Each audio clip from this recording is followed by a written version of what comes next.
Hey, everybody. Welcome to Banter and Chance. I'm your DM, Tim. We're going to have some fun tonight. Brad is away tonight. We look forward to seeing him back next week. Lots of stuff happening in the real world, so let's take this opportunity to explore another. Let's go around the table. We're going to go Shady, Luna, Becca, and Noelle. Hello, I am Shady. I play Runt, and she is a young human rogue. Hi, I'm Luna, and I play Geen. She is a human monk from Kozakura. Hi, I'm Becca. I play Bee. She is a Shatterkai Twilight Cleric. What's going on, guys? I'm playing Rook. I am Shatterkai Bard Rogue. Great. We also have our Dragonborn Rogar, played by Brad. We have a few others in our party. Bill Coram, the spunky gnome barber, and our friend Griffaro, the flatulent paladin of Chantia. So we're going to go ahead and get going. But before we do, let's go ahead and recap what's been happening on Banter and Chance.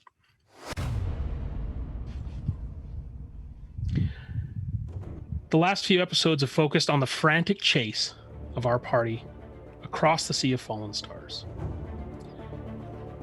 chasing after a merchant ship of the tyrant Karathur named the Shadow's Glint. They're wanting to catch up to this ship because of its cargo of stolen, harrowed Dalian children, which they've been quested to save. It wasn't an easy chase. Several things happened along the way. As their ship was set upon by pirates, they acquired two new teammates, brother and sister, Dusk Elf, Pear, Rook, and Bee. Last episode saw them gaining on the Shadow's Glint. Runt was thrown through a dimension door, jumped through a dimension door, and ended up on said ship. And as it tried to evade the Dancing Sword, the ship that the rest of the party is on, she confronted, first of all, learned some things about Karathur's plans, and then she confronted this terrible Oni that had been masquerading as Bill Horn and the first mate of the Dancing Sword. Our party, the boat that they were on, sensed them turning into this fog-covered island, the island of Bertha. And thinking fast, they dropped anchor, and the ship pinwheeled to a halt. The rest of the party got off of the Dancing Sword and found their way to a beachhead. But Runt, after her encounter with the Oni and being outnumbered, shadow stepped to a space out in the harbor, silently dropping into the water above a sunken ship. This is episode 21.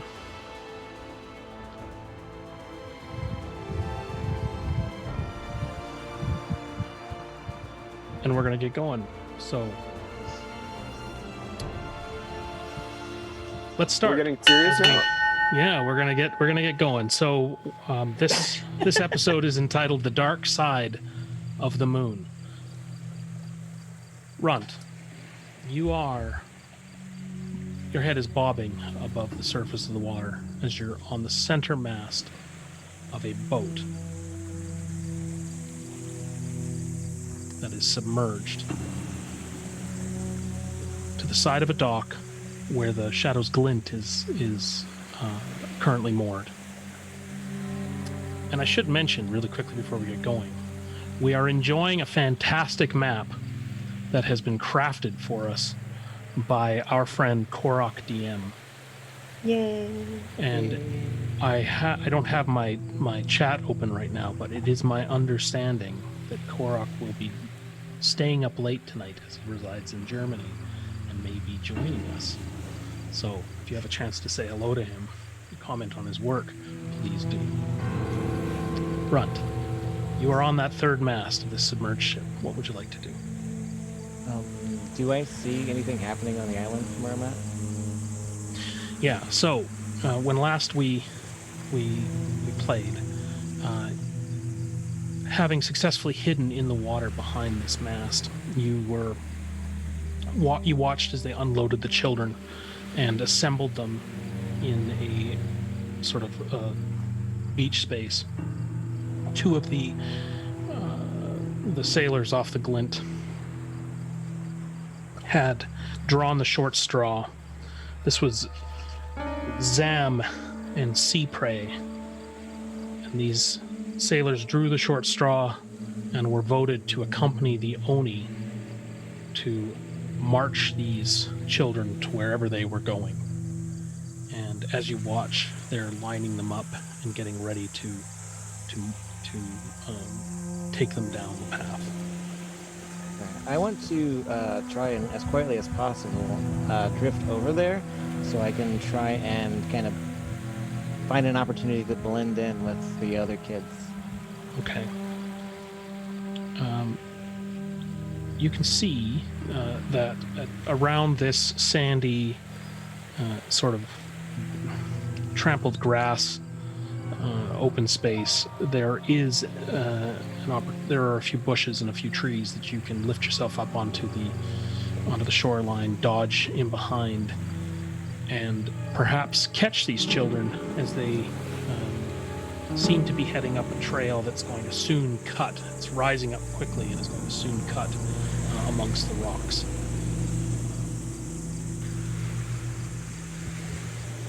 So if you'd like to attempt to do that, the Oni and one of the sailors is up in front. Only the young Sea Prey is behind, following along the last child. All the children's hands are bound with this strange glowing green chain or cable. Are their hands bound in front of them or behind them? Their hands are bound in front of them. Well, I don't have glowing restraints, so I will just stealth along behind to see where they're going. Okay. I'll quickly have you just roll your first stealth check as you begin to watch them go between these glowing lights. You're not quite up to that. First roll of the night. Yay, 18. You are so far undetected, so you can you just tell me how far behind you are, roughly? I won't be too far, so we'll say like 15 feet. All right. They begin to wind up through these rocks, and you see the line of children soon start to go between these crystal formations that are along marking the path, and each one of them is glowing a different pulsating color, and they almost look like candy here on the rocks, glowing. And the children are kind of, even though they're terrified, they're soon staring at these beautiful crystal formations, and you can hear them sort of, oh look, and they're delighted by what they see. And the murmurs of fear that you heard, the crying that you heard before, slowly begins to peter out as the children are led. And even the guards are sort of, looking at these things, and they seem to be relaxed. Is it possible for me to follow them without going between those? Definitely. Okay, so I would definitely like to avoid those if possible. Okay, so what that would involve is the high rock walls there are, you would have to do some sort of scale work in order to try to go up above them. Otherwise, it's narrowing into a gorge. Is there any like parkourable? I would say they're fairly sheer cliffs. And you're not sure as to the consistency of the stone. Pockets of what look like sort of gray basalt and these kind of things, interspersed with some black onyx type stones, Okay. and the odd fleck of silvery white. So I guess I'm attempting to scale that somehow. Why don't you go ahead and give me an acrobatics? That's good. I'm good at that. 10. So you attempt to go up this first sheer cliff, but you find Inspiration. Can I use inspiration that before you say anything else? you can, yeah. Okay. Sure. Oh my god. 13. So you attempt to scale this first cliff. Your foot slips and gravel drops down onto the path about 15 feet behind the last guard. However, they are so enamored right now with these lights that they didn't seem to notice. You are now, however, trying to move along at half speed, unless you tell me you have another ability, trying to follow them at pace. Okay. They're slowed down, but they're slowly pulling ahead of you.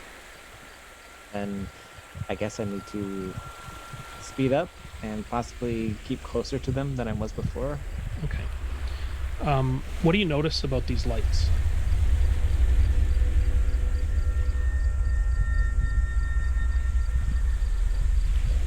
That they said they seemed like candy. Okay, go ahead and just roll a con save. Oh no! I am not good at that. Okay.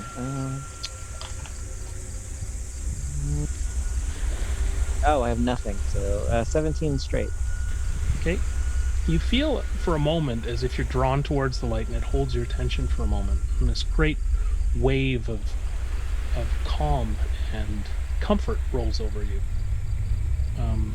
But you shake it off, and you soon get back to the work of scaling the walk behind. I'll come back to you in just a moment. And our producers put up a picture, if you can all see that. We can see what Yes.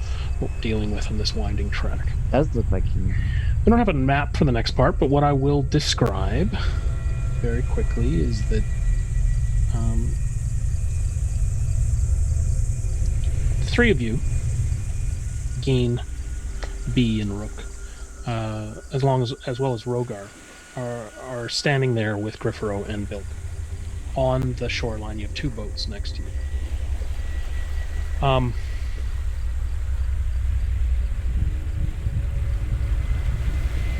Griffaro turns to you and says,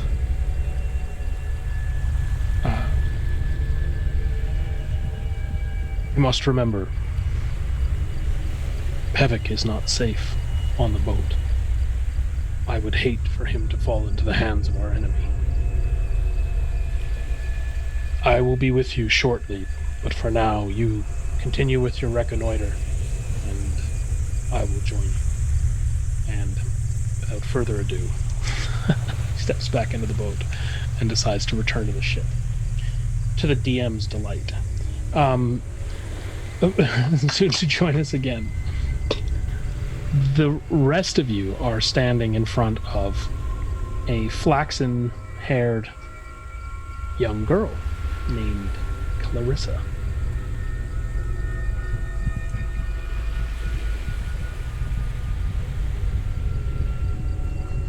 Is it still dark where we are? It's dusk. The night is coming on fairly quickly. You landed right as night is sort of starting to deepen. And where we are, there aren't any crystals. No. Where you are, incidentally, is the bay, and where Rook is at, is separated from your beach by a large spit of land sticking out like a panhandle. And that's a high cliff. You are on the other side of that cliff. wizard aboard the dancing sword was able to track it, and Rook's quick actions, I believe, of dropping the anchor, stopped you short of swinging around that rock. I apologize to all the sailing aficionados out there. That's called a bootleg turn, not a keel haul. So, just gonna say that right now. E was almost keel hauled. in the Yeah, true, process, true. But that's okay. We're good. That's good. You are a master at the helm. I'm gonna eye the girl strangely because this is all just weird, and look at Geen since she now has dark vision, and just whisper to her to stay close so she doesn't wander off. Okay, I'm gonna take you. The dogs are gonna send my buddies. And she starts to come on. You don't need the sharp stuff. We're all safe here. And she starts to lead you up another path between a crack in the rocks. Can I do an insight check on her saying you don't need sharp stuff? We're all safe here. Sure. Do I believe her? Maybe not. I've got an arrow knocked, and I'm really eyeing this girl. Insight +2. That's pretty bad. 12 total. She's not coming off as conniving. She is coming off as unsure, where it could kind of go either way. It's almost as if she's saying the words and believes them and doesn't believe them. Yeah, I'll, as we're walking, I'll just, in Elvish, I'll talk to B and just say, like, keep your wits about you, love. And do the same thing to Geen and Kozakura. Because I have a feeling she doesn't speak either of those. God's got the strangest words. And she leads you up between this crack in the rock. You also are now ascending fairly quickly. At one point, you come over the crest of this first spire, and you're kind of in between this now high gorge, which is raised up. And you can't see much of what's happening down below, but what each of you notice in the failing light is that it's as if you are standing on top of this broad chimney. You can't see the boat where Runt was. You can barely see the boat behind you. And you can't see any of the details, so we won't open the map up. But what I will say is that it's almost as if you're standing looking at the two jagged, sort of a jagged ridge that forms a circle. This could be volcanic or something else, you're not sure, but it's kind of this jagged caldera. So we're basically standing, like, at the top of the bay, right? Like, if we were, like, looking out, we'd see, like... Sort of if you think about a volcano, that you're not really in a volcano, but if you were thinking, you're kind of at the edge, seeing Looking now down. this Okay, yeah. ringed island and the sea beyond it. Just sort of, that's the sense you get. Right. And then quickly you start to drop down into between the rocks again. You lose sight of all this, and you're back in this small canyon, this small gorge.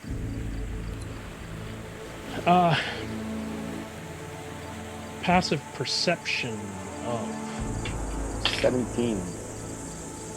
So anybody who can beat 12. Or 12? Nope. Yeah, beat a hard 12, and you can sense that there are eyes on you now. Okay. I don't like this. I don't like I would this. like to cast Detect Evil and Good. Right. What's the range? 30 feet. All right. Whatever sensory reaction you get, this entire island is pulsating with both evil and good. More predominantly good, but it seems as though shadow and evil are fluctuating in this island. The soil underneath your feet, the rock around you. Are they aberrations, celestials, fays? What does it Nothing- do again? That with the spell. What does it do again? Is For it the creatures? duration, if there is an aberration, celestial, elemental, fey, or undead within 30 feet of you. So I would say As that this Where this the creature's is located. this is celestial in nature, Okay. and also fey. That's what seems to be battling it out here. And where- It's indistinct. Where are they Oh, located? it's like an aura. It's an I know aura. where they're. I would know. Yeah, you don't get a sense of location other than mass. You don't sense anything distinct other than Clarissa. Clarissa, Okay. you see again a pulsating conflict between a dark energy and a light energy. In her, the dark energy is slightly more prevalent, but the light energy seems to be keeping it in check.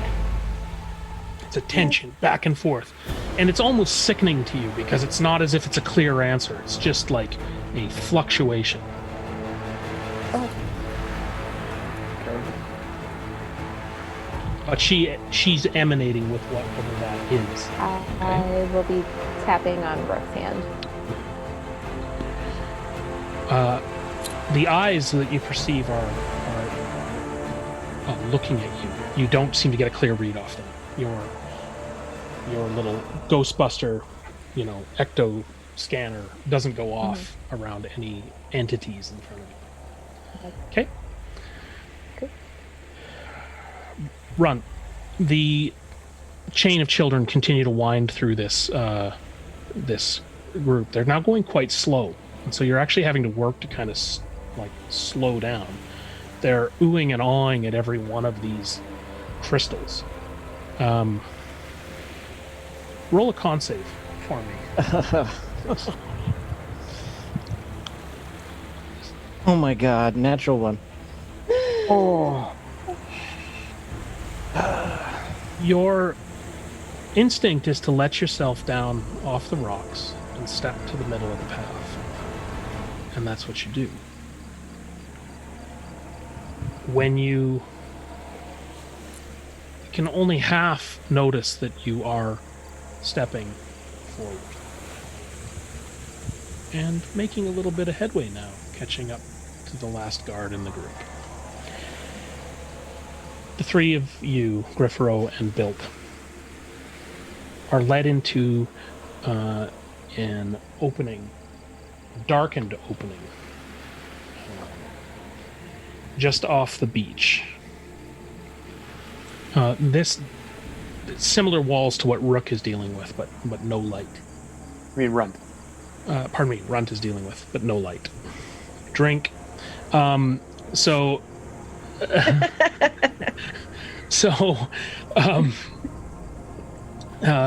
was that me that is? I've Oh, figured nope, that. it's good. It's Somebody's Anyway, we should all drink. But there you go. So the you find yourself squeezing between some of these structures, and Griffaro is actually having the most trouble squeezing. Rogar. Rogar is back at the boat. Oh, that was Rogar who went back to the boat because you Yeah. said that was Griffaro. Did I? Pardon me. Yes. That was Rogar. And Okay. again, every single. Yeah. I guess I'll I gotta take drink. one with you.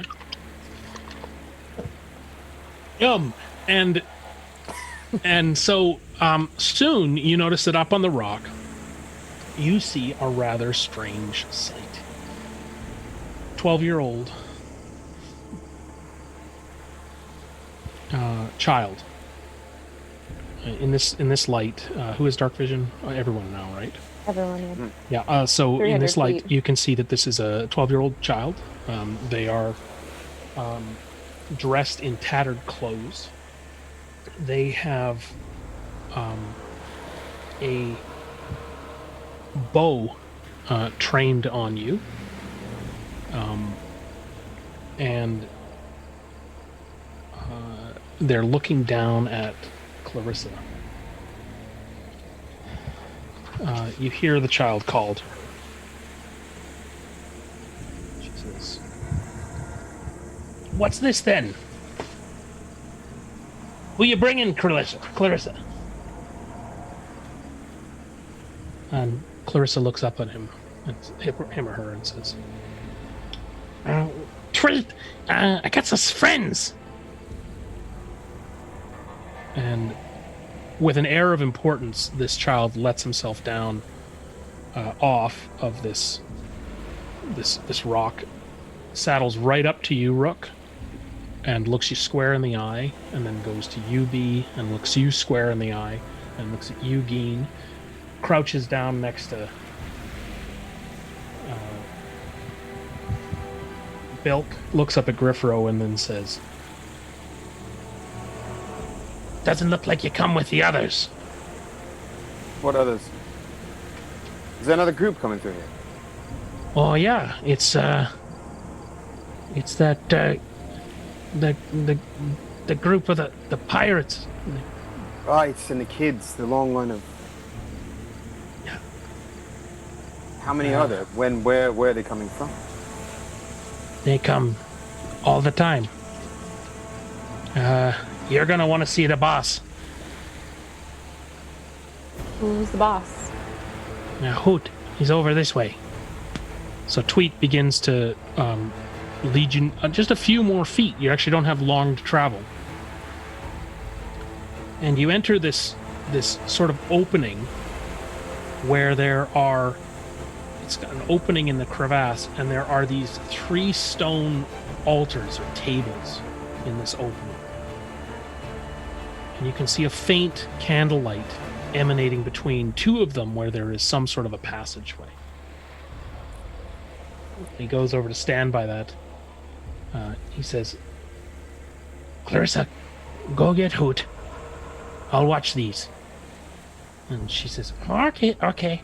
And she runs in, and she seems much slap happier than this guy. But she runs in, and you can hear muffled voices inside. Did you want to do anything in this space while you're waiting for Hoot? Can I look behind us?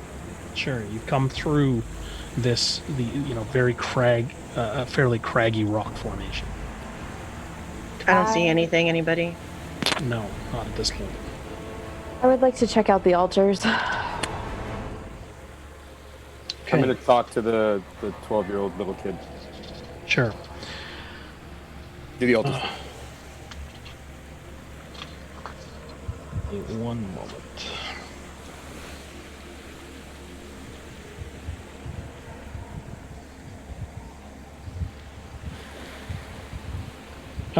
As Rook begins to talk to Tweet, you are looking at these 3 tables, which look like stone tablets laying on them. And the first thing you notice is they're covered with hieroglyphs, carvings, and markings. There's multiple things to learn here. And Geen, I'll just ask you what are you doing at this point? Well, if I don't see anything behind us, I definitely don't want to stand near Bilk and Griffro at the moment. I'm gonna walk up with B to this altar and just look at it. Okay. I'd like both of you to roll Arcana as a start, please. Yeah, that's not good. A 10. The guidance. I got a natural 1. Sure, these will get tougher, but the 10 is good enough to have you recognize the general shape of this island. Mm-hmm. To understand that these carvings, at least some of them, look thousands of years old. And as you start to, if that piques your curiosity, the next thing I want you to do is I want you to go ahead and roll a religion. You can both do this if you like. Oh, a natural 20. So that'll be 20, yeah. I got an 18. Okay, both of you. Because of what you've been exposed to, even in some of your teachings in Kozakara, and some of what you learned, some of the glyphs and whatnot that you've seen in your bracers. Not all of them, but some of them. And for you, B, this is really clear. These marks, this story, these pictures that are laid out are related. Some of them incorporate symbols that you recognize as Selûne's. Absolutely. but more of them are twisted to the Fey side of Salune's history, and the markings of Sehanine Moonbow, something that you are very, very familiar with. There are other gods mentioned here as well, good and evil, but this is a religious text referring to celestial and fey forms and a convergence of the two, and a fair amount of clarity around the fact that this is what this is related to, these things. So as soon as I recognize anything related to Salune, I'm going to call Rook over so we can try and figure this out. Is it in a language that I recognize? There's no language here. Language is runes? No language that you... there are bits and pieces of language here in a glyphic language, that which you recognize as being a giant derivative. Okay. So, anybody here have giant on their... No, I when she said celestial, that's why. Maybe you were saying the celestial ruins. That's what I was thinking for. Thanks. So, now I'd like all three of you to roll history, please. An 8. Didn't you take guidance? Was it cantrip? No, I don't have access to that yet. Okay, never mind. I got 16. Okay. History. No, just plus 0, so 13. All right. As you're all doing it together, between the religion, the religious knowledge is a 20, and the historical piecing together,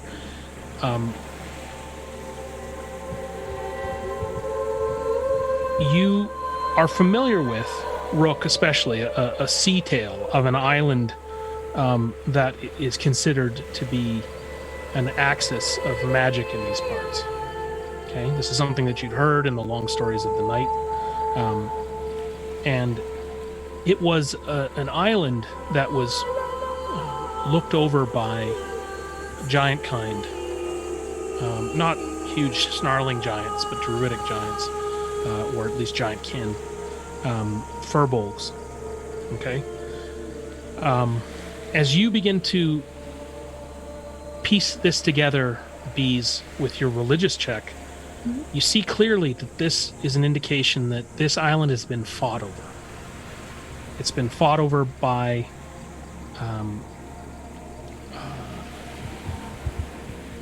the forces of Chantia, is mentioned there as a minor character. Salune and Sehanine Moonbow are really interchangeable. They're almost the same person. You're aware that at one point they actually were the same person, right? And it wasn't until the spell plague that they were separated. Right. This is also the story of a splinter of moon that had fallen from the stars, from the celestial realm, and stabbed into the center of Toril.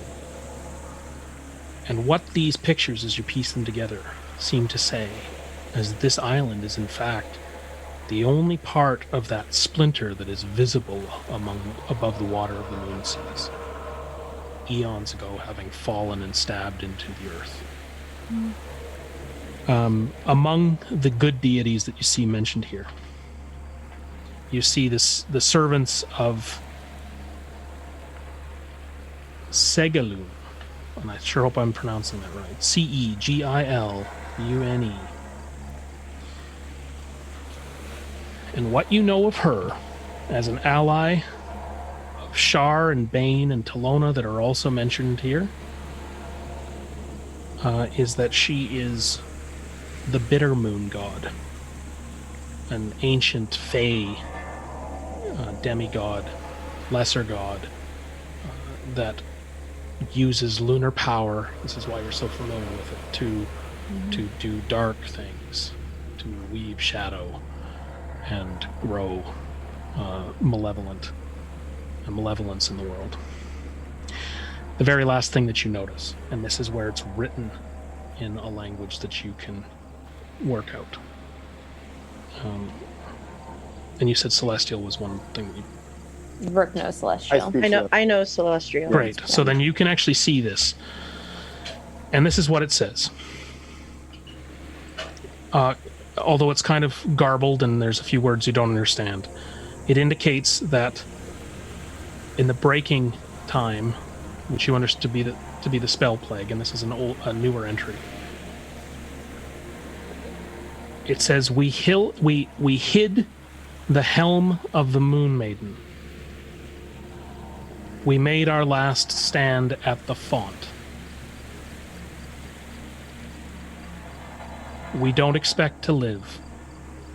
The moon has gone dark, and the font is dim. And that's the last thing that it says. At this point, a 14-year-old girl, short hair, emerges from the light of between these two altars and looks at you, Rook, being the closest to the door, and says, Hoot, who are you? I'm Hoot. Who are you? That's better. I'm Rook. Nice to meet you. This is my sister, Clarissa. But she's not my sister. No, she's not. Two more emerge from this and stand in front of you. This You is know what? Bark. This is Bark here. And this is Buzz. And you've met Tweet.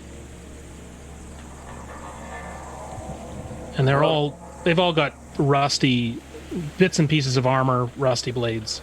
The originality is definitely obvious. We don't use our real names here. I won't tell you mine. Never. And I won't tell you mine. You use your real name here, you're lost. Like those that just came to the beach. They're lost. How many came in the beach? How many were there? Every time, 30, same number. Just kids like you, or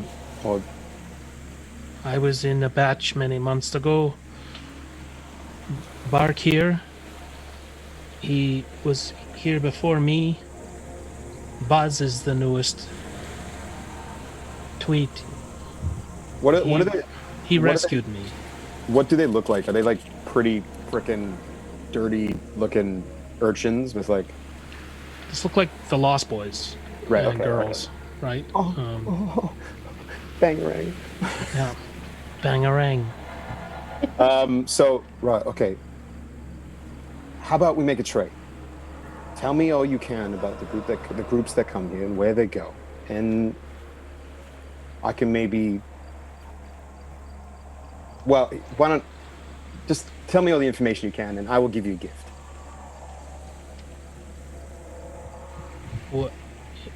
What's your business with the kids? What's your business with the hags? Hags. What do you think's happening here?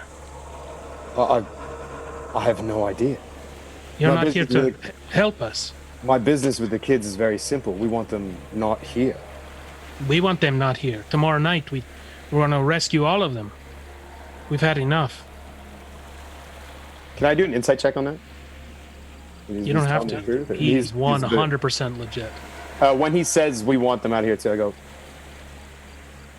right, well then, no trade required. And I'll take the time to cast Prestidigitation, because it's a cantrip, as many times as possible so that they all look like clean and the outfits they're wearing aren't so ruddy and gross. So that they like, you know what I mean? Like, I'm sure they've spent the past however many days covered in sweat and grossness.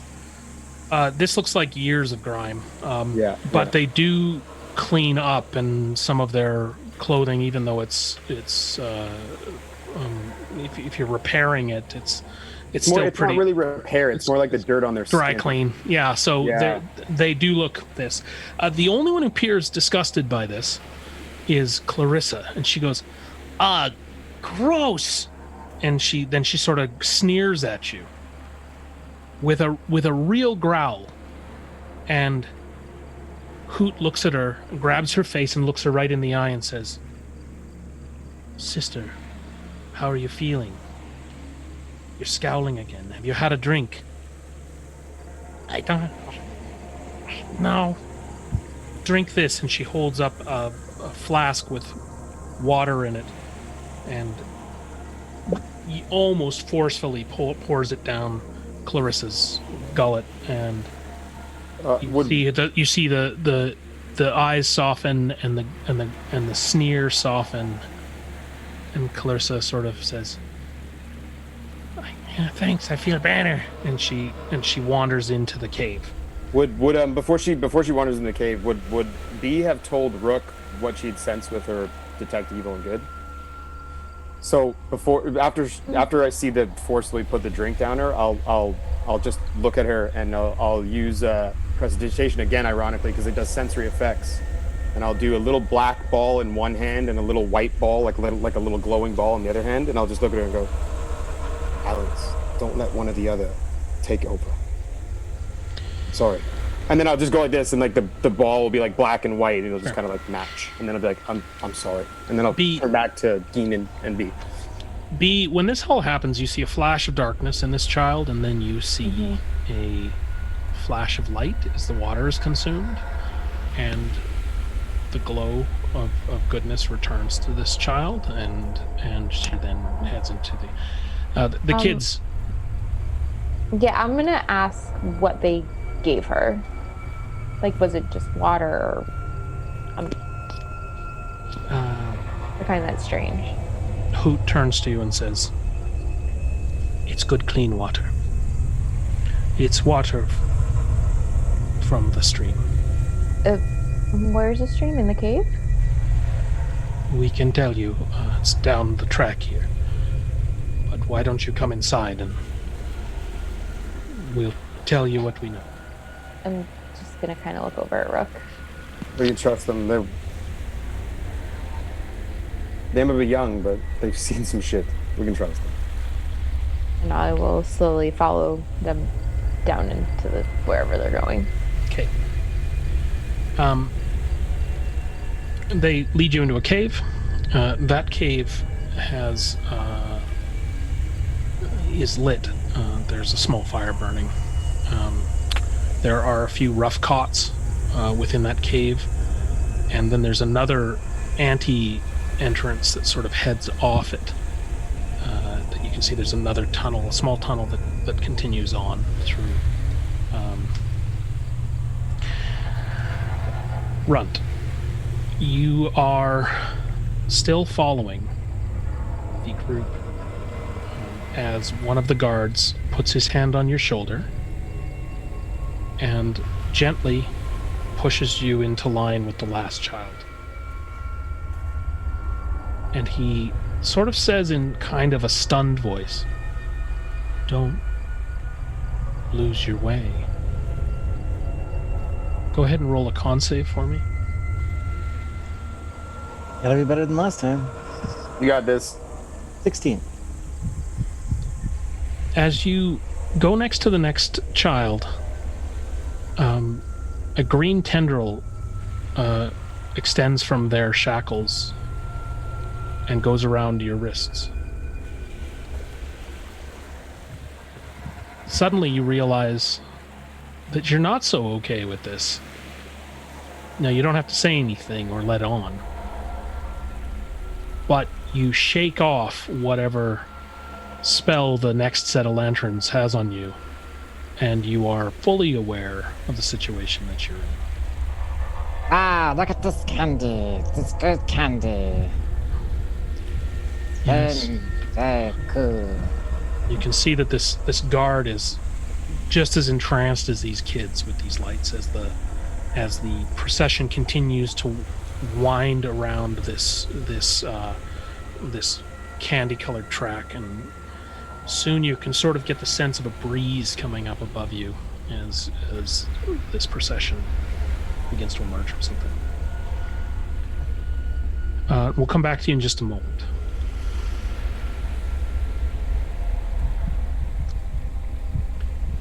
You're inside the cavern with these children. They each sit around the fire. Geen, B, Rook, you're watching them as they sharpen their little blades using rocks.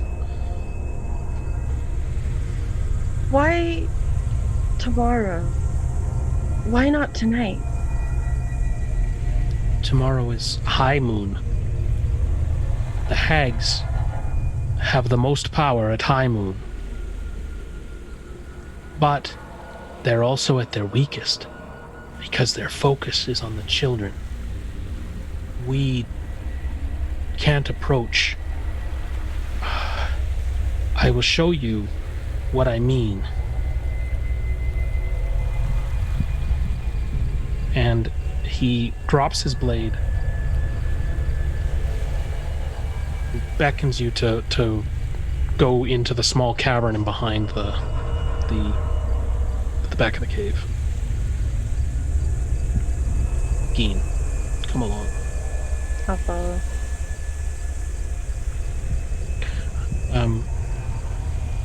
At the bottom of this cave, it's not a huge island, so everything's happening in a really compact space here.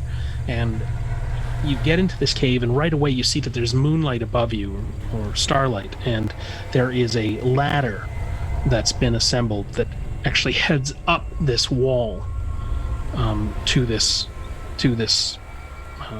entryway, and he begins to climb it. And I'll just ask B and Rook, are you going to stay at the fire for now? No. Well, I would follow. Okay. Yeah, no, we're not leaving Geen alone. You emerge at the top of one of these rocky outcroppings like you were when the path cut through, but this one is walled in on all sides. You are at the top of a caldera, and you're looking down into an open space. And at the center of that space, the thing that is most notable in all this, you can see this arcing set of rings around you. You can slightly make out a wooded area and the glint of water in the direction of where he indicated the stream was, off to your left. Straight ahead of you, though, there's a few trees off to your left, and then it seems to just be this rocky, fenced clearing. At the very center of it is this funny, sandy, columnar structure where there's all of these sandy pillars heading up, and they kind of sort of converge and merge, and they're all different sizes, and that they're at the center of this huge black space with dots of white everywhere, very faint ones, and then white everywhere. And off to your right you see glowing lanterns. You see multicolored lights emanating from the rock, illuminating a path that heads just around the edge you can't see of this central structure. This funny, looks like a giant, almost like a tree trunk, but it doesn't have any leaves or anything. But it's that type of, you can imagine, it's all of these different vertical columns and light, small, strange purple and yellow lights are emanating from between some of these columns. How long does this walk take? This takes no time. Okay. He literally takes you to the back of this room, up this ladder, and you are on this lookout. And then, so is that what we're seeing here? That's on the map there. Yes. So if you look at the map, you can see that you are on that lookout at the top of that. Okay. On the right to your right, you can see the faint glow of green and blue lights. Oh, okay, gotcha. Yeah. And down to your left, down to your left, you can see the green and blue lights, and off to your right, you can see a low forest, and then this darkened area Right. dotted with white specks and So I'm going- small white piles. Yeah.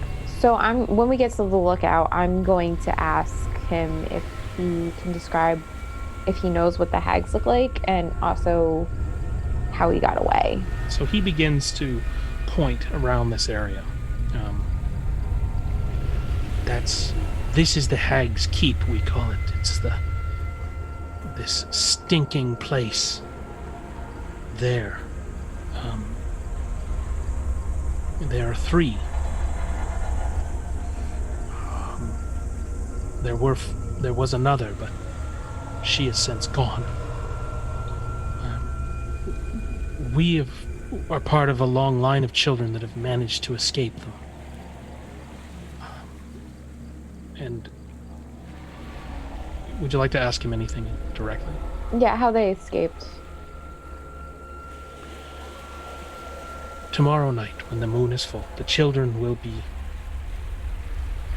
at the end of their feast, they will be sitting with the hags. And the hags call you up. And they ask you questions. They say, "What is your name, little girl?" And they say, "What is your name, little boy?" And when you tell them, they have you. They asked me, "What is your name, little girl?" I've never felt like a little girl. And at that moment I could think. And I ran. I pushed over the hag and I managed to make it out through a crack in the sand. I was brave. I came out and Bark was waiting for me. And he ran me here with Tweet. I was the only one that night that made it out. Could you point to where the crack is from here? You can't quite see it, but if you look, there's light coming between the columns there. So, are you saying if any of us say our true names, something will happen? I didn't. They ask us our names, they give us candy. Mine wasn't candy, tasted awful. And I woke up and ran out. So you just remember eating the candy and then waking up? You don't remember anything before that or after that? I remember getting chained, I remember the boat, but I didn't care at that point. Then I cared, and then I ran. And since we've got Buzz out, same thing. On the night of the high moon, we will go and we will wait to see if anyone can break their spell. And we've been doing that since before the 4 of us were here. Sometimes there's more of us. We lost 2. How many of you is there total? Now 4. We were 6. The hags caught and ate my friend Beep. And our friend Meow. She was down there near the forest edge. She was picking wild carrots near the bones. A bone monster rose up and squashed her. Oh, my God. Do you remember what the hags look like? Large, ugly women. Do you remember what color they were? Purple. There was a green one, but I wasn't here for her. So there's what we know is there's Nanny Bertha. She's the leader. Nanny Bertha Beetle Snuff is her name. They introduce themselves. Auntie Prudence Candle Teeth. She's the one that carves the meat.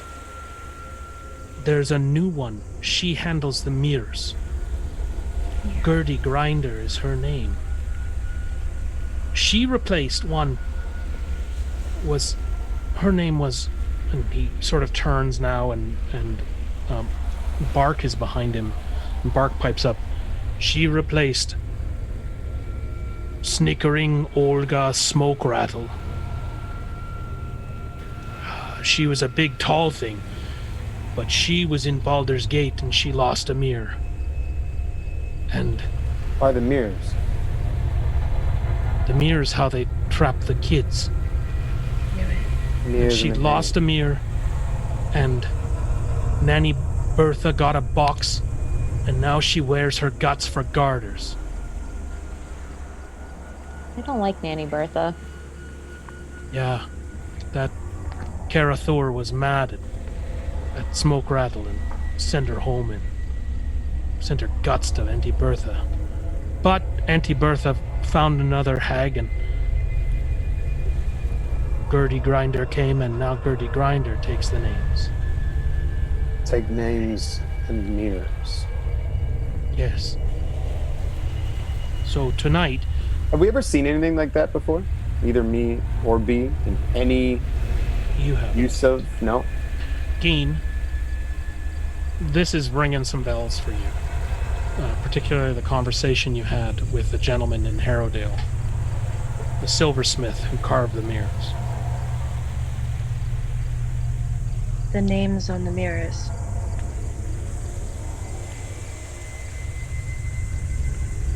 And you remember that Runt had shown him 2 mirrors that had names scrawled into them That were broken. that were broken, and that he said he had made the mirrors but not the names. Runt. We'll get to you in just a moment. What I will say is that you are now traveling through, emerging from the rocks, a long line of children, 2 guards, and an Oni above you. 31 in all. You start to wind around. What you see all around you is black earth dotted with white bones. Like human bones, humanoid bones, I guess. Mixed humanoid bones. What you can see, there's a few larger sets and whatnot, but what's most striking to you is that there's scattered bones. Some even have armor and whatnot on them. You can pick out that there's a few different types of species here: elf and human, orc, goblin, and you see piles of bones. And these large piles of bones, with several skulls and several human bones from human remains that seem dumped there in a pile, are small human bones, children's bones.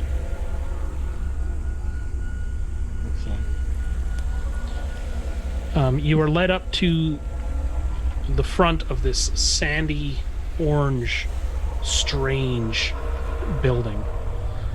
The track winds north for a bit and then hooks around. And in front of you, you can see you're approaching a doorway. And barring the doorway are 2 walls of purple flame that are obscuring it like flame curtains, almost jetting out from the center of this thing, from this entryway. Okay. Okay. Would you like? And you're just going to carry on? I mean, am I seeing people walk through these? Not yet. They're coming up to them, but they don't Okay. seem to be pausing at all. They're just ambling towards them. Okay. Then I'm just gonna wait and see what happens when someone Okay. goes through it. We're back at the lookout, and you continue to scan over the area. And you can ask the boy and the girl. The Hoot and Bark are both there with you. You said tomorrow they're at their most weakest. yet most powerful. How are they weak? And how are they powerful? Near as we can figure, Bark steps forward and he says, the barriers in the boneyard lose their power as they concentrate on the children. And the monsters that rise up in the boneyard aren't there, and we can sneak in. Any other time, if we were to go down there tonight, we'd be in trouble. But on High Moon, we can sneak in. And how are they most powerful? I don't know. It's like blinders. It's the difference between spreading your power thin and directing it in one direction. So bees, this Consolidate would all your power. yeah, and bees, this would make sense to you. Is they're doing something, drawing on this power.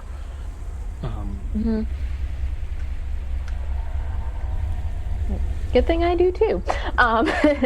So Rook starts fiddling with the medallion around his neck with the silver, with the moon and the two red beads in the mask. So I'm going to ask these kids if there's anything else they think that we should know, or should we go back inside before someone sees us?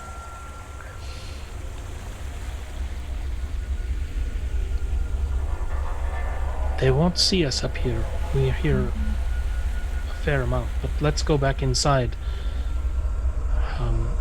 I'll just describe to you the rest of what you see. You can see at the edge of this dark space, on the edge of the island, you can kind of make out the peaks of the island poking out through some of the mist and whatnot. This ring.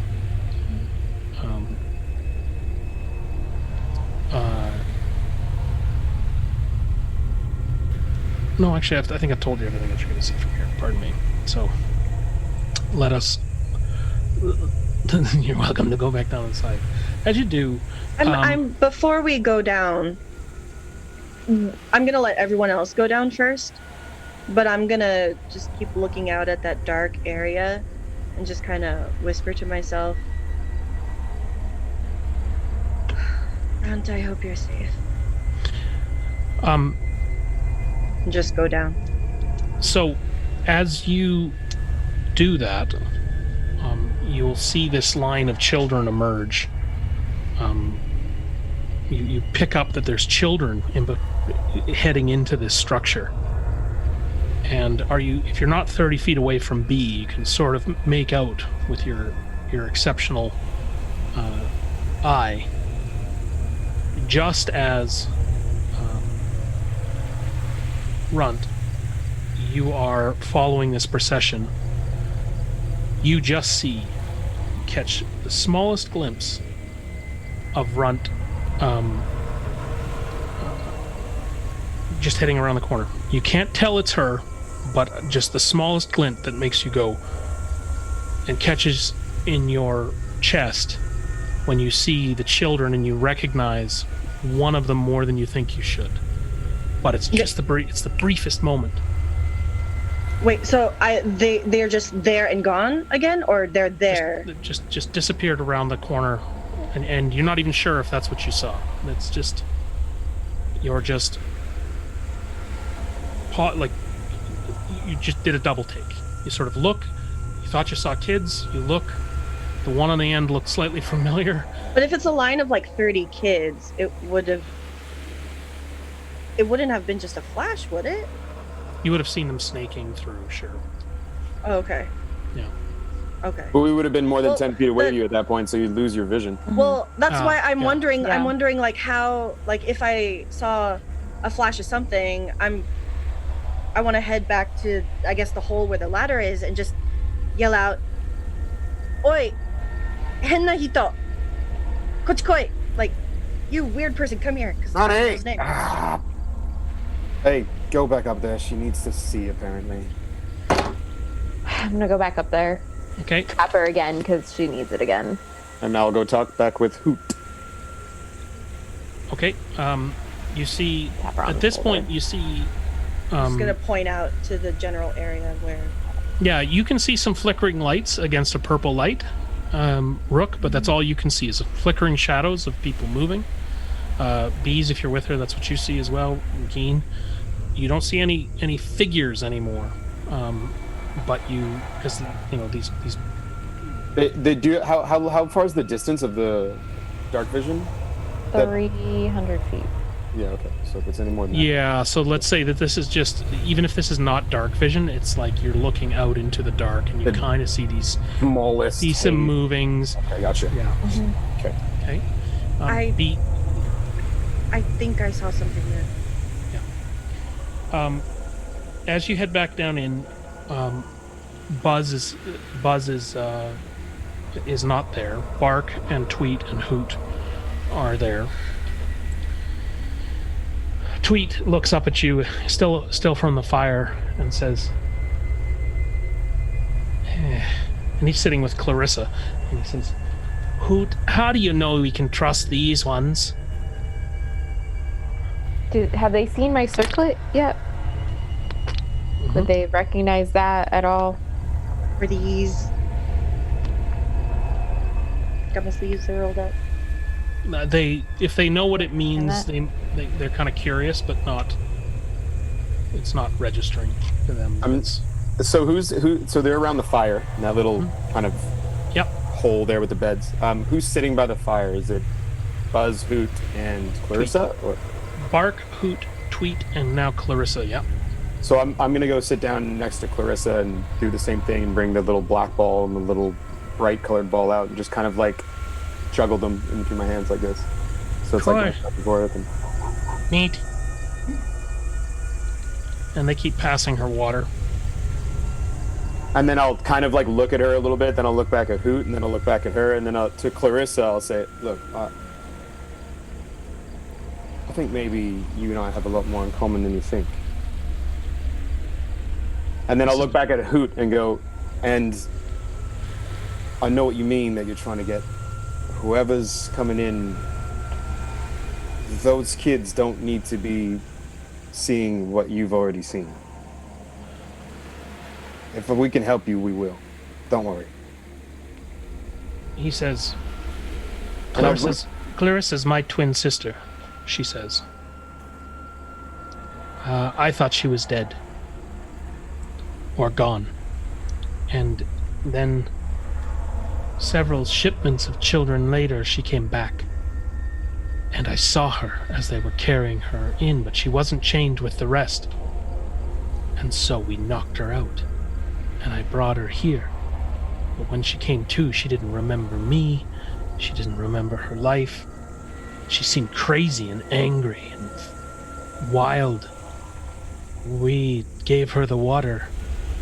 And she calmed down. And it helped her like it helps us grow. And when he says that, you notice one thing, and that is that these children are children, but they're a little bit supersized. Not super duper sized, but they're just kind of all large kids. Right. They're like high school kids with 12-year-old minds. Yeah, say with middle school kids with elementary features. Right, okay. Gotcha. Look. I don't know about you, but... And I look at B. I need a nap. Yeah, rest. Some sleep would be nice. I won't be able to function, and I won't even be able to help your friend, whoever they are stuck down there. There's nothing I can do right now. I've got a splitting headache, and there's still this, and I like pull the sleeve up, and there's still like the massive freaking gaping hole where the pile driver got into me. Third Sure. level cure wounds on that one. Okay. That's what, 3d8.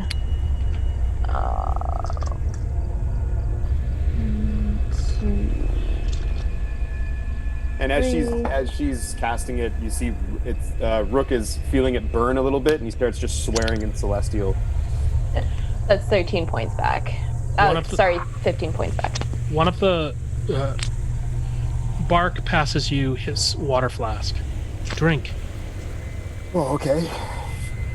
It worked for her. You feel Do content, you really want to drink that? unconflicted. I chug. You feel content and unconflicted for the first time in years, decades. Pain in your side is gone, and whatever magic bees put on you is accelerated by whatever you just drank. Ooh. In the fuck. They look They, at Rook and be like, "Are you s- okay?" as you're considering that, fish is brought in, dried fish, and it's passed around the room, and Buzz comes in panting. He sits down next to the fire, or sorry, she sits down next to the fire and says, "The kids have gone inside." Inside where? The mound. The Hag's Mound. Are you sure nothing's going to happen until tomorrow? Unless one of them wakes up. Alright, I'm going to look over at Rook and be like, we might as well get some sleep tonight, some rest. See how else we can help. Runt, you are back with you. You are. I want you to roll one more con save, please. That's unfortunate.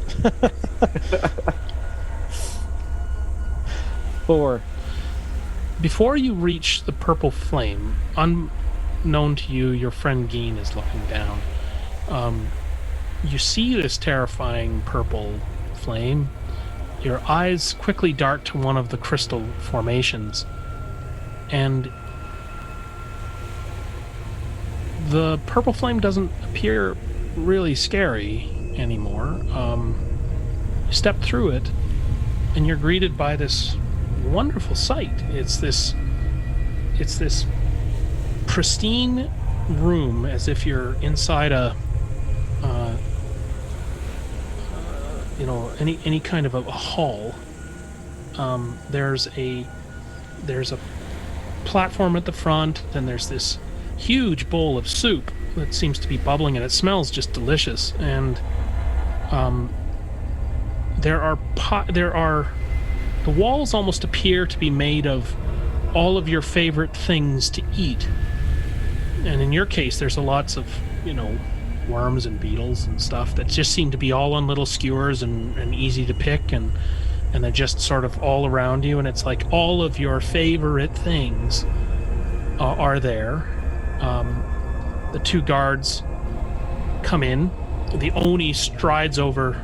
You can see she's already strode over to a table where there's this beautiful, immensely tall woman standing there, who quickly offers her a plate of food, and it looks like the Oni starts to tear into it must be a turkey drumstick or something, and she sits there sort of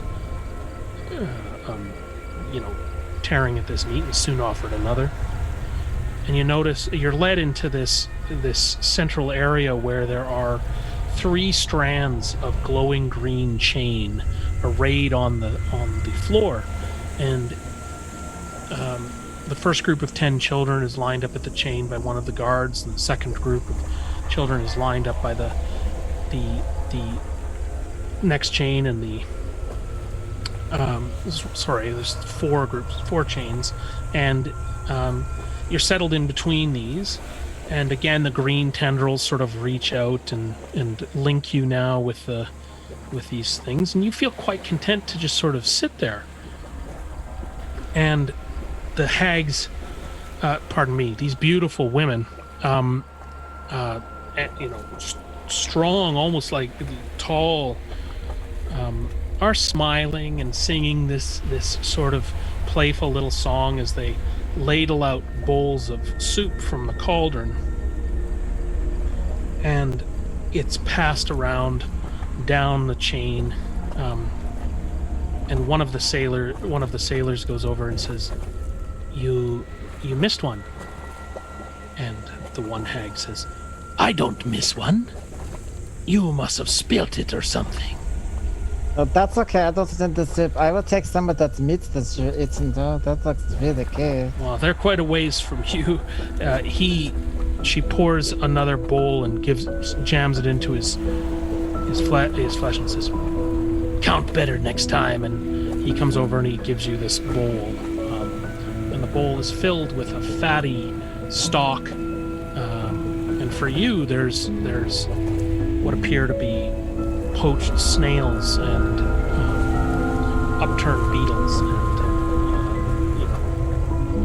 and rare slugs in it, and you begin to just mow down on this delicious broth that's being offered from the central cauldron. This is great.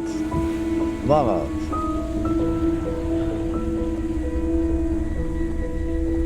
The scene is one of, it's like a birthday party, and everybody seems to really be enjoying, as if they're all eating their favorite food that mom cooked. So you are quite content as we head back into the cave. Fish is offered, and they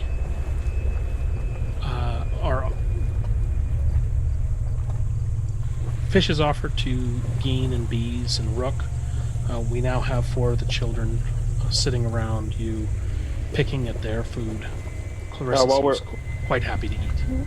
While we're eating, I'm just gonna unsling the fiddle that's on my back and just like start playing a little bit.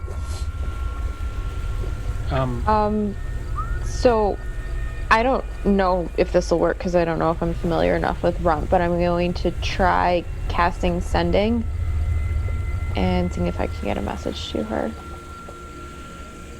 Okay. You have to know like name and image, right? Yeah, and I'm going to say we are coming. How many words? 25. Ready, go. So, Yeah. we are coming to help. Geen says hi. Be ready at the full moon. You've got like 19. that's What, 19. 19? Are you pooping?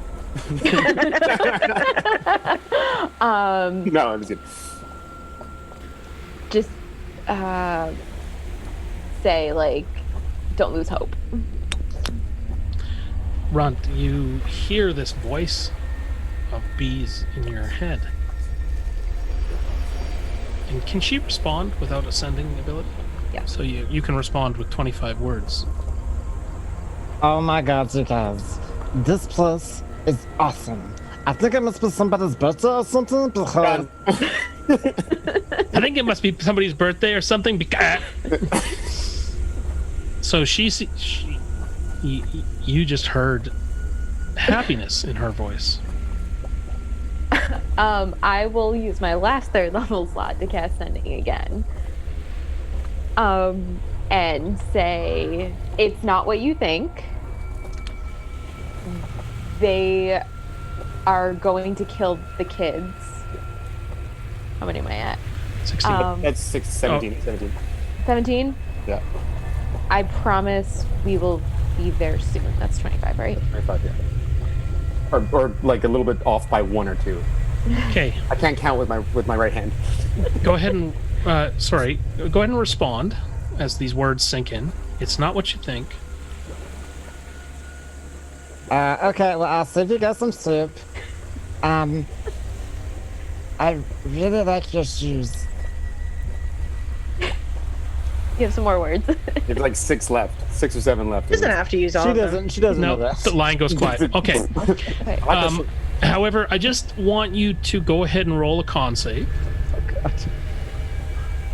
I'm so Maybe that breaks it. Oh. Just because she said it's not what you think. Those Are you words are echoing. fucking kidding me. 1. This is the best soup ever, and man, these are some really pretty ladies, and you can't believe how lucky you are. Hey dude, you gonna finish your soup?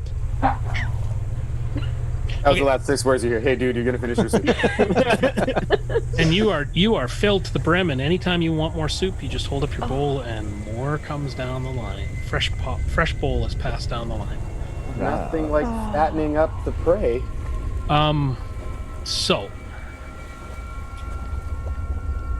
I before anything else happens, I just really want to get out there while Rook is plucking and B is sending messages.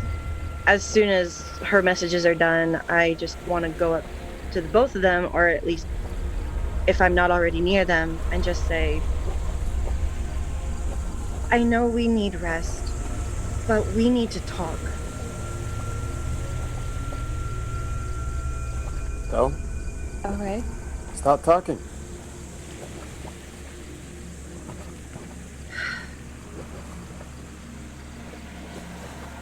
First things first. Who are you? Oh my god, we never actually said any names, hey? Yeah, that's not gonna change. Yeah, no. Not yet. Sorry about that. Why were you on that boat? Oh.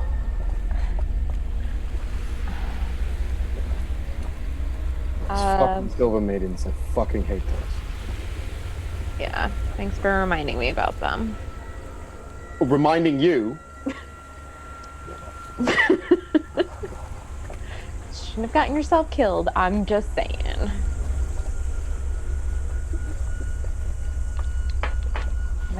Sea is a great place to get lost. We'll just leave it at that. Why are you helping us? What do you mean, why? Are you serious? You think I'm gonna let 30 fucking kids go through the same shit I had to drag? We went through at that age? I mean, I know it was only like 150 years ago, but Jesus fucking Christ, like, there's no way anyone gets to go through what we did. And I look at, I'm gonna look at Clarissa and who would be like, no kid.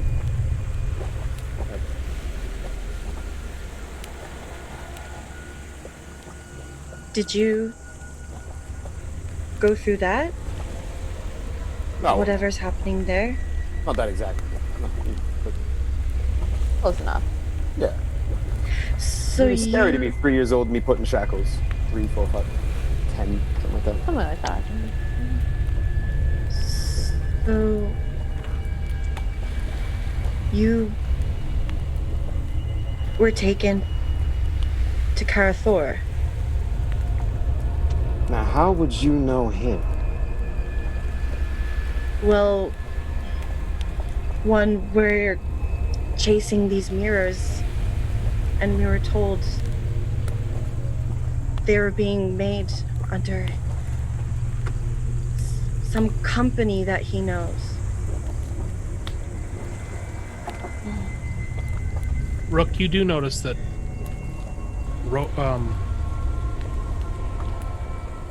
when he saw your apprehension, Griffaro straightened up a bit, stood up, war mallet in hand, and then just sort of went and stood behind Geen kind of protectively. I'm gonna have eyes on him. What was Griffaro again? He's a He's a 72-year-old paladin of Chantia, but what race is he? human. Human, okay. I'll have eyes on him. I It also doesn't have my doesn't seem malicious. It seems fatherly. He's done a lot of shit to a lot of people. You don't have to tell me twice.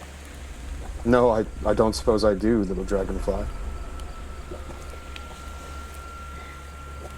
He's done things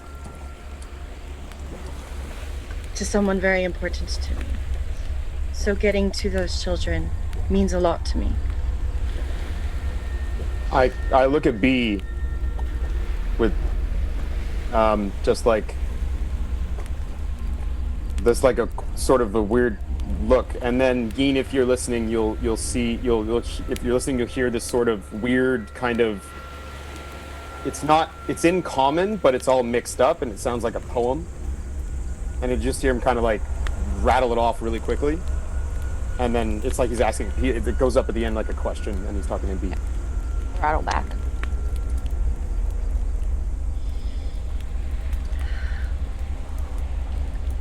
Look, I know you have your secrets, and I understand if you need to keep them. But if we're going to work together for this, for these children, there needs to be some level of at least a little bit of trust.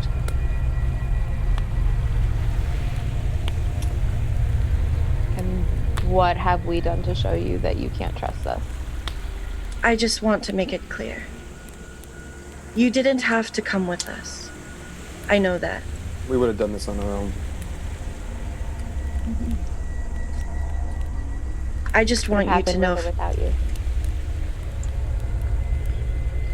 I just want you to know from me. Oh, sate. All right. Might as well get into it a little bit. And I'll start talking in Kozakuran to Gin. I don't know how to say it in Japanese. It's fine. I'm still learning. I'll bring the sword out. I'll take my fiddle out and put it in front of me, and then you'll see on the back of the fiddle is what looks like where the body of the fiddle ends. There's a handle on the end that looks like from a sword, with a weird kind of pommel on it. And I'll just pull it out, and it keeps going and going and going and going and going. It's long. It's extra long. And I'll put the fiddle back to the side, and I'll turn the sword around so that the blade is to my left and the handle is showing, and I'll flip it so that it's balanced on one finger. And I'll be like, this is half the reason I knew a little bit about you before you knew anything about me. And I'll show her the handle of the sword, which has the same kind of cross stitching that would be on a katana, but the hilt is completely different, and the guard has been changed, so it's more of like a crucifix guard. But in each of the stitchings of the handle is a different symbol of each of the Kozakuran clans with a line through it. Can I hold it? Yeah, sure. Just don't touch either side of the blade and don't flick. Just, yeah. I'm just gonna keep it like this. Why are they crossed out? Because they lost, I won. And I start like kind of like I'll as she's looking at the sword, I'll pull a big braid from the side of my hair out, and on the end of the braid is a couple of random little trinkets, and on the end is a silver coin that looks a lot like a 1 silver piece of a Kozakuran currency. I took one of these for every single one of those.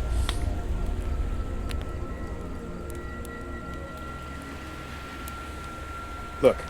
I'm assuming I don't see a dragonfly on here, right? Yeah, there's a dragonfly on there. No, there's no. Well, no, but there is a dragon. Okay. Yeah.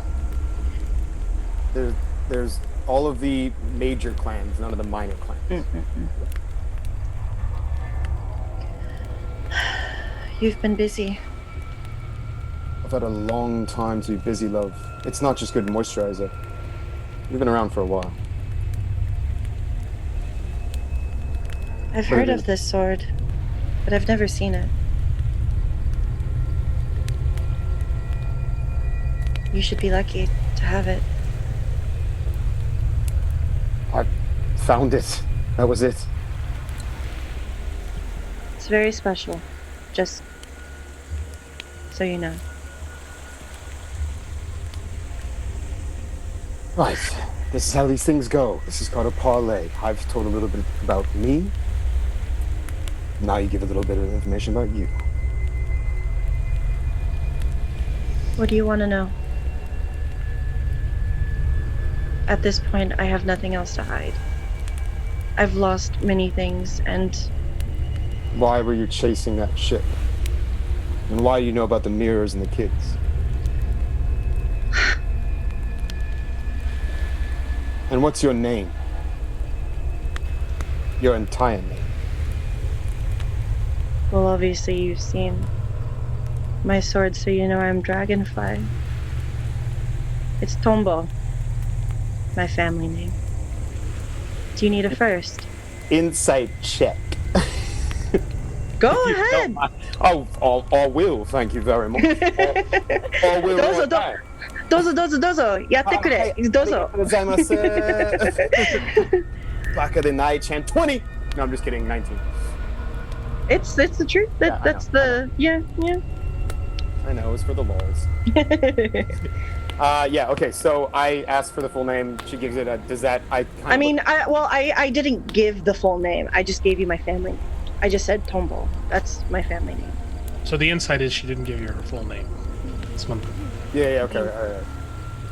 Yeah, first and last.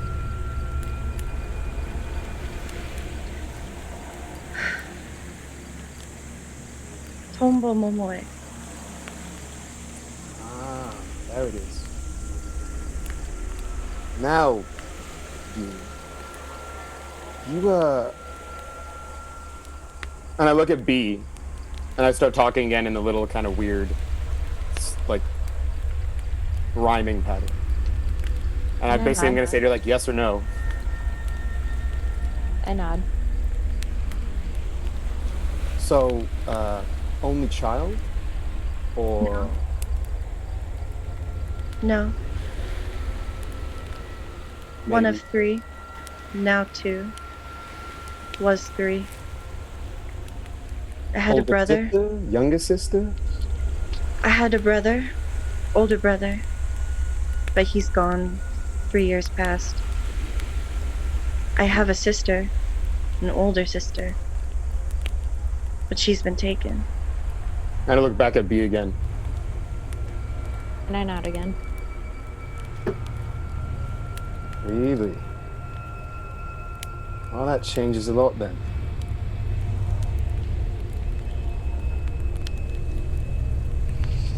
Feel free if you want to know more. At this point I'm pretty much done with a lot of things that have crossed my path, and I just can't deal with a whole lot more anymore. If you want to know more, I'll give you more. I don't need to know anymore. We would have helped you in the first place. Like I said before, no kids deserve to go what we did. But that doesn't matter now because there's a bigger reason as to why we're here. But, How long, if you don't mind? Again, feel free to decline, since you have your secrets, and I don't know how much more you want to trade. I'm an open book, love. It's my How long- sister that keeps the secrets. How long were you with Karathor? If what you say is true. We're Ooh. both he's shaking her head. Well, yeah, I'm talking in Kozakuran. Oh, you are? Okay. I got it. I'm not talking common. This entire conversation is directing to Rook, so it's Okay. all in Kozakuran. Oh, you mean how long? Oh, that's right. On the money. Well done. Rook takes out a little flask from one of his bags, just kind of opens the lid.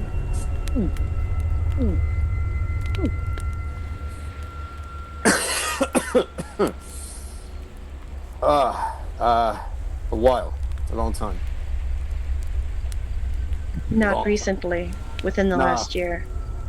No, I've got other people to thank me for the reason that I got escaped from there. Then you wouldn't have seen her. Seen who? My sister. Oh, your sister. No, I wouldn't have seen her. You wouldn't have seen her. Hey, Hoot, you got any more of that fish love? I'm side-eyeing B now, Yeah, if he man. says that. I'm side-eyeing her. My face is impassive. I have no idea what you're saying. And I'll just say, look, we can figure out exactly what's going on here, but first comes first. We're gonna get run back. Maybe stop using real names here. Well, feel free to still call me Geen if you want. It's not my real name. What do you prefer me to call you and your sister? Well, seeing as we never even use real names, I'm Rook, that's B. I'm gonna hold out my hand. Thank you. Don't worry about it. And instead of giving her a handshake, I'm just gonna hand the flask over like he was assuming that you wanted a drink. That's fine. Don't worry about it.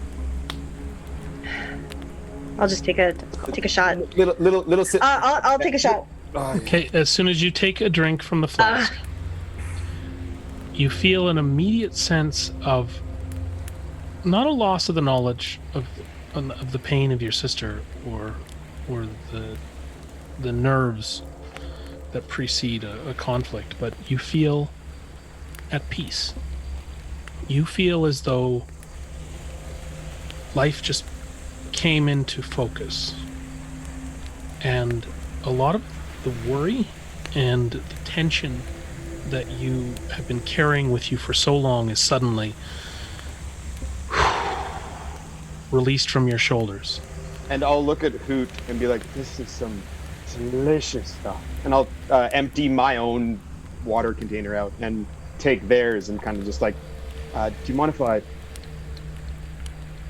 There's plenty more. The brook is just down the way. And no, yeah, I'll just empty the whole thing into my little flask and put it back. When he's done doing that, I will put my hand on his arm and say, be careful. It's a lot calmer than I've been in a while, you know. So this isn't alcohol or anything. This is cool, clear water. It's water, yeah. I'm gonna look at B, and in Elvish, I'll be like, both of them are watching us right now. You can see that. And I'll point up to where what we assume is not a full moon, but a Almost full moon. Almost full moon. Okay. If I'm looking at B now and I'm talking in common.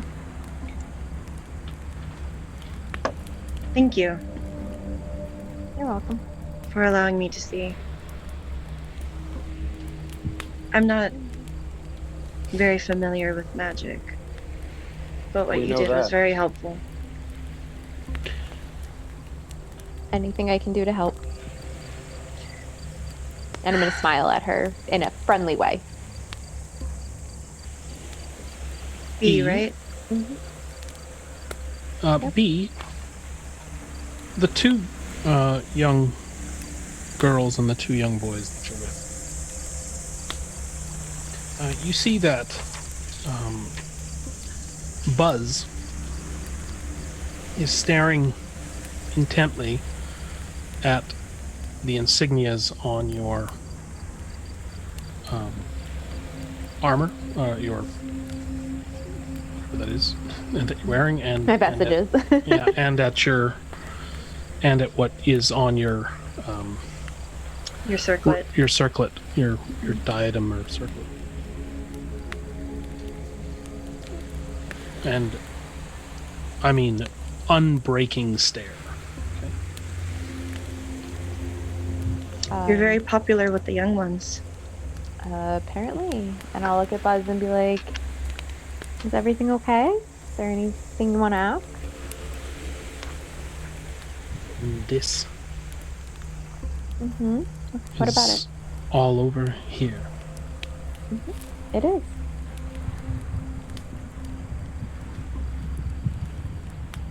This is the safe symbol. I would hope it is. Lune is very, very good, unlike Shar.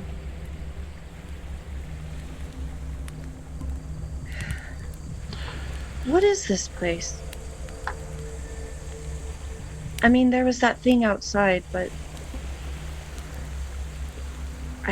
what is this place? So you're welcome to go and study that map again if you'd like at this point. Yeah. What I wanted to make and confirm and make clear. So earlier when we were looking at the altar and you gave us that whole lore dump, we never had a conversation about it. So was that shared or is that all in our heads? It can't. I Things were would've shared going. it, Things were yeah. going on. Things are relaxed right now, and it is literally 7 feet away. So And we would have any of the information that we would have had, we would have spoken out loud. That's just a usual Yeah. thing. So Yep. Okay. So all of that before, all of I us would've would said be it in aware comment. of. Yeah. Okay. Yeah. I All of just it would have wanted been said. I just wanted to make sure we had that conversation because none of us said anything about it, and Yeah. I didn't know if we were going to talk about it. As I was reading the glyphs, I would have said it out Okay. loud. So Okay.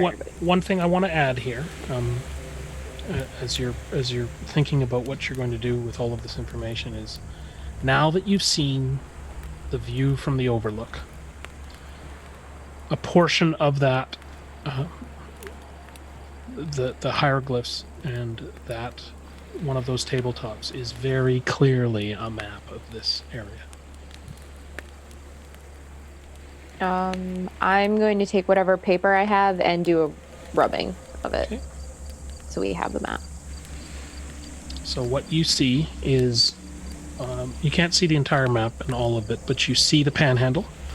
You see what appears to be not a witch's lair in the middle, but actually an arraignment of stones, which you would take to be standing stones.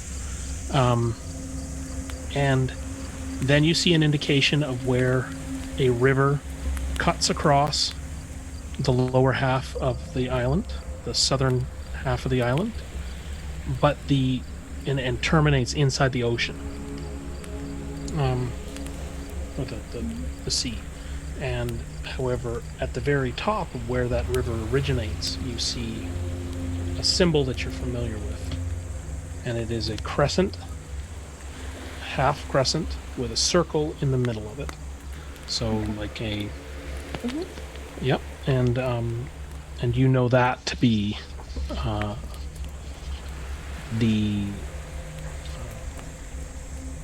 that symbol of not Saluni, but one of her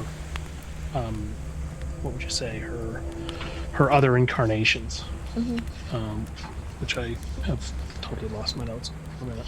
Sahani Moonbow. Actually, that's it. It's the moonbow. So it's the moonbow symbol, hey, bees. which is like an interchangeable symbol for you in some ways, right? It's Is like your fade. scar starting to bug you at any chance? It's itchy as fuck. Yeah, it's been a little weird since we got here. Oh, Is she important to you? This Savune. And you could say that yeah, a- you could say that. in a way. Earlier, Rook, if you don't mind me asking, when we got on shore, I noticed you said something while holding something. Oh, you mean this? I'll pull out the medallion. It looks like it's been made crudely. He's not very good at making things, so it's more of like a personal totem than anything else. And what it is the same half moon, very similar to what B has on the circlet, but it's been hammered out. Very simple, crude, done in like a nickel or a brass. And then underneath it, hanging from it, is a very small mask, and the mask eyes have been painted red. You mean this? I'll grab this. Yes, and you said something. Yeah. What? So that's Well- it. I thought you would have recognized it. Seeing as you did. Read that. Well, I understood what you said for the most part, but I didn't understand why you said it. I've been saying it since, since forever. Is it like Without- just a prayer? It's like a poem. You know, you ever said something for good luck? Maybe. Yeah, or like a habit, like if you count. It's So- it's like a tick. It's just a poem. You say it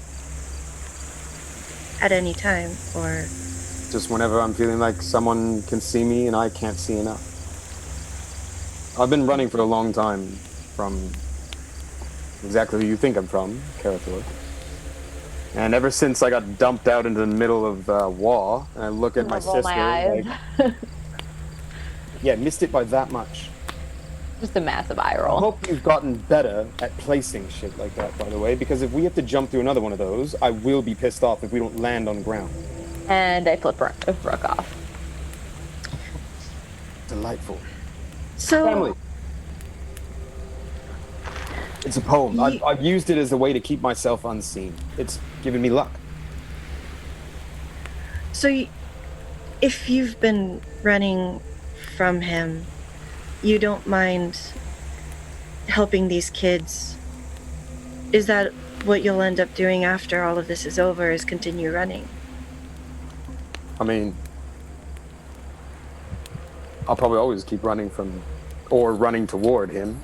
If I can stick a dagger in his heel next time he takes a step, I wouldn't mind being there. Neither would To be I. honest, do you think it's easy for me to disappear? I'm not exactly the most indiscreet fellow. No. I can be when I want, but not always. That doesn't last forever. You're quite colorful, if I do say. I like this one. It's alright.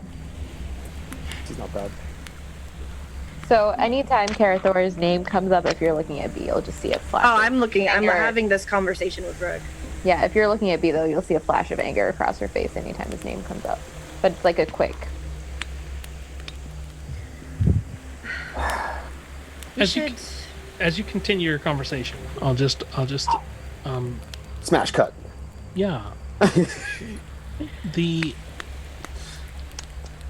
bowls of soup continue to be passed. The three lovely women continue to sing. Two sailors seem rather uneasy, and a blue halfling is eating her fill. Runt as you eat. You see that several children around you are chatting. You notice that next to you, not too far away, sort of one space over and one space ahead, is the some children that you had have seen this entire time.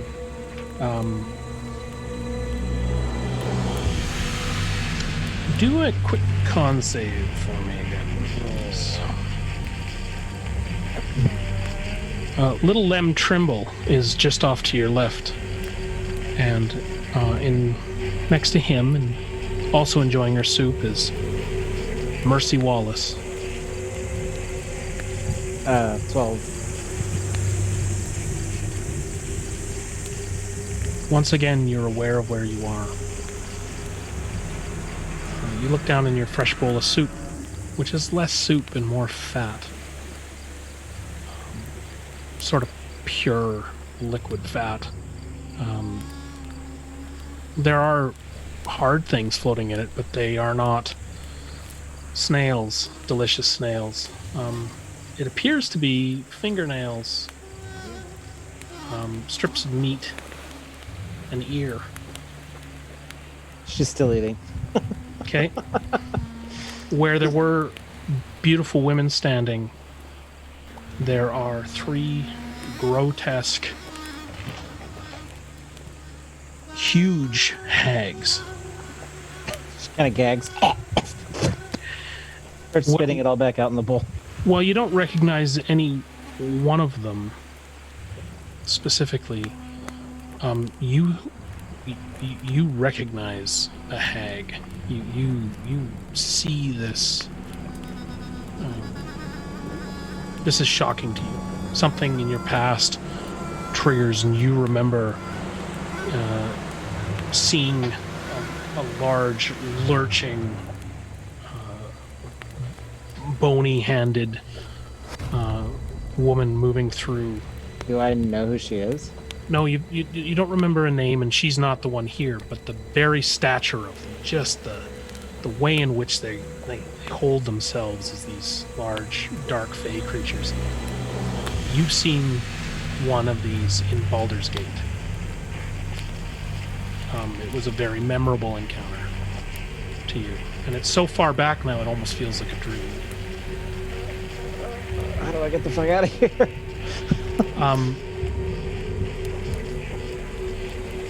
It's at that point that the hags, their voices seem less like jovial laughter now, and it's more like cackles. These lanterns are all around you. They surround the stage, and the children are all still gleefully eating.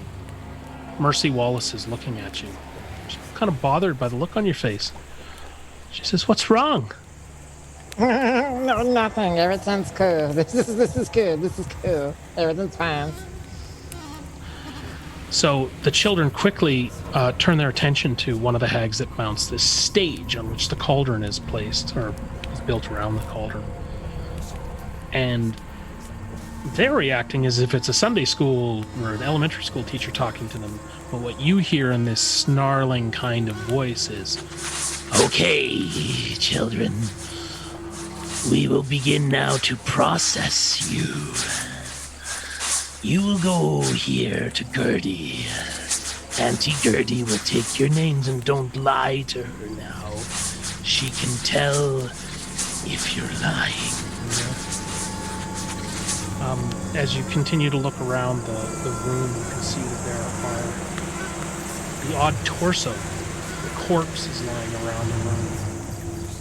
And these strange, large maggots are surrounding these things. And the weirdest thing about these maggots is that, well, besides being quite large, is that as you look at one of them kind of looks back at you. And it has a human face. And then it back into devouring whatever it's working on.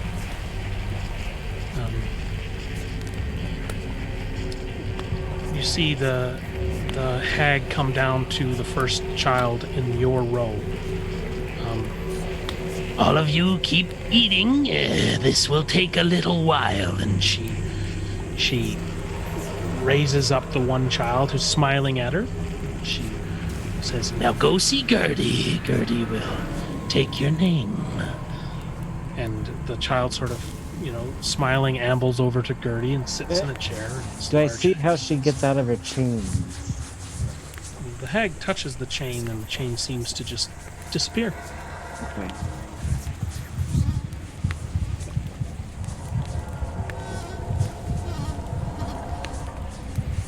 As she sits there, you begin to hear this interview that goes on between the hag and the child.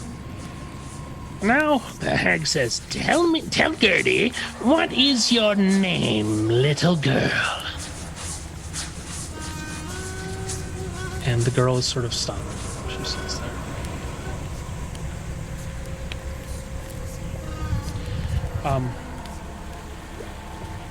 This seems to take a long time, and she looks up at the other hag and she says, "Not ready yet, Nanny." "Oh, that's fine. And she takes her back and sits her back down and gives her another bowl of soup.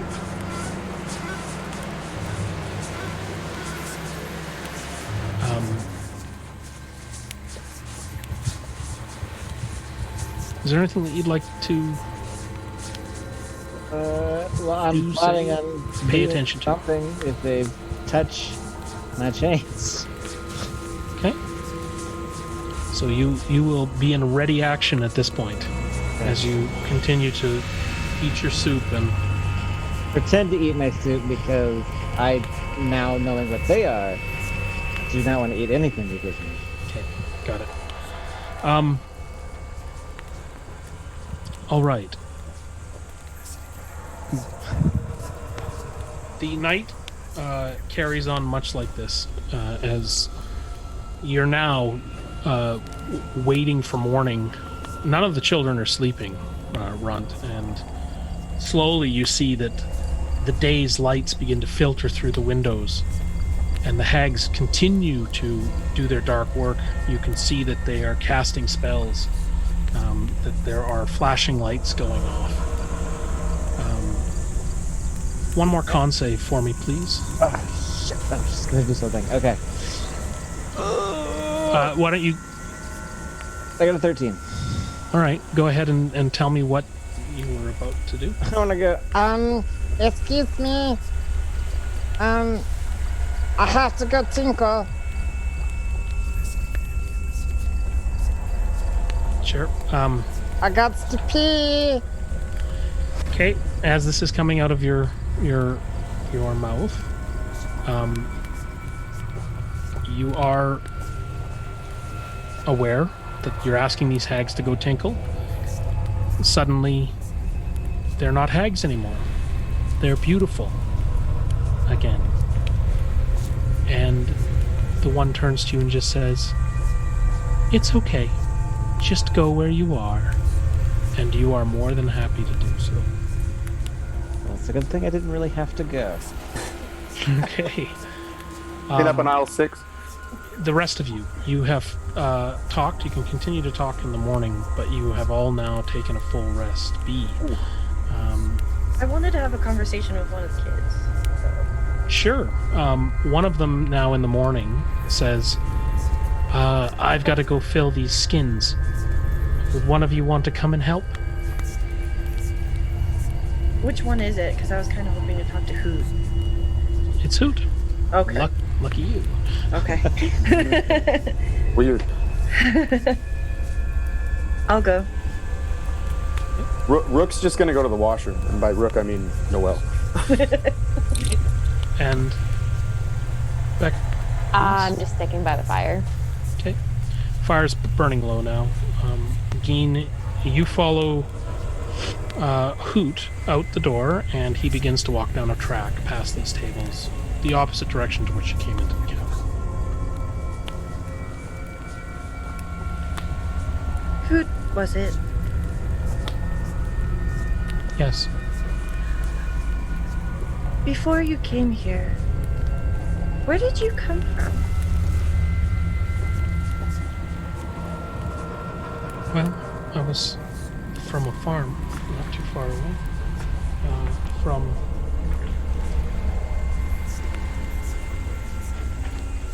like, what was that place called again? Oh yes. I was from a small town near Candlekeep.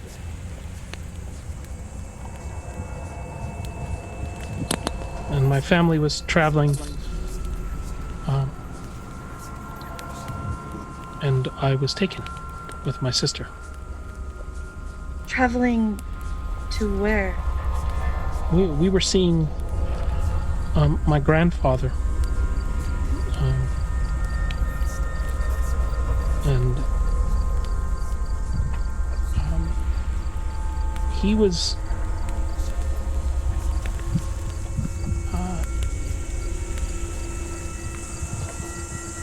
in Selgaunt, and we were there for his 70th birthday.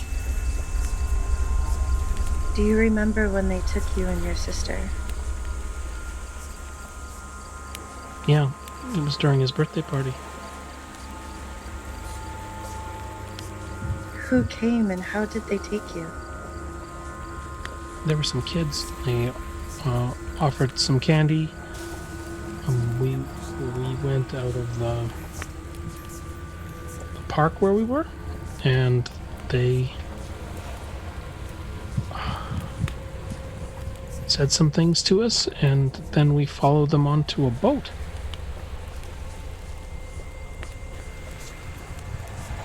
And when they took you, was it just you two or the same number of children?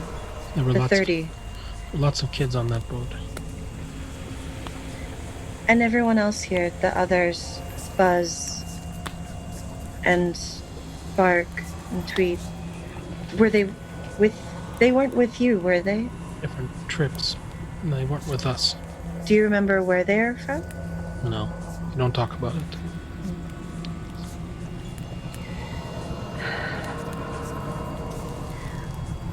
So you use these names instead of your real names? Yes. Because if we speak real names, it will do something bad. Are you guys speaking in common? We're ways away. Oh, you were okay. Never mind. We're getting water. Okay. Very good. So he's leaning now down. You've reached the stream, and it's this cold stream, white rock base. He dips his hand into the water and is filling up one skin and hands it to you. You say your name, and the hags hear you, and they write it on a mirror, and that's how they do to you what they did to my sister. So it takes something from you and turns you dark? I don't know how it works. And he dips another. She dips another wineskin in the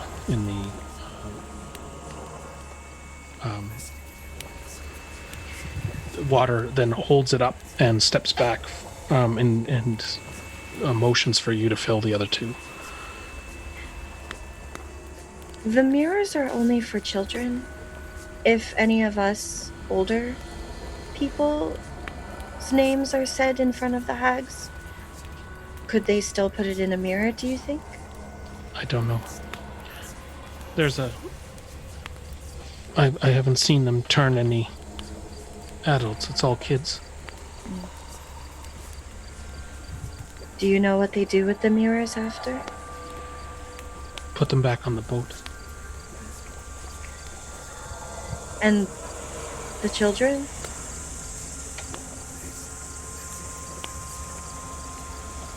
The kids don't come out.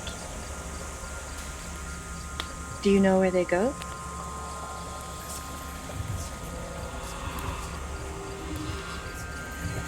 They feed the grubs. They toss them in the boneyard.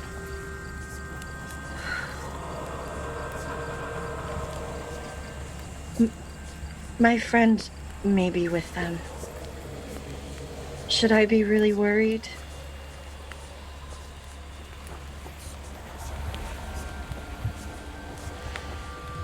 Is your friend a kid? Yes. Then they're as good as dead. And that's where we'll stop. Great. Oh man. That was a good one. So, Yeah. Lore dump episode. lore dump episode. Mhm. We will pass around the map as it's been uncovered so far to each of you so you can take a look at it, and we can catch our man Brad up as Rogar has now strode into the cave, provided he comes back and plays with us next week, and you'll be seeing him again real soon. So Would he have known where the cave is? Because he wasn't with us when We'll Clarissa say- was- we'll figure that one out. Okay. Okay, so thanks for hanging in there. How did you like the map that Korak put out? It's It was beautiful. Oh, well done. Beautiful. Yeah, I like Awesome. the candy lights were great. Yeah. yeah. So yeah, it's a lot of fun to watch him. I don't want you to watch that. He has it up on his YouTube. If you really want to spoil a bunch of stuff for yourself, go ahead.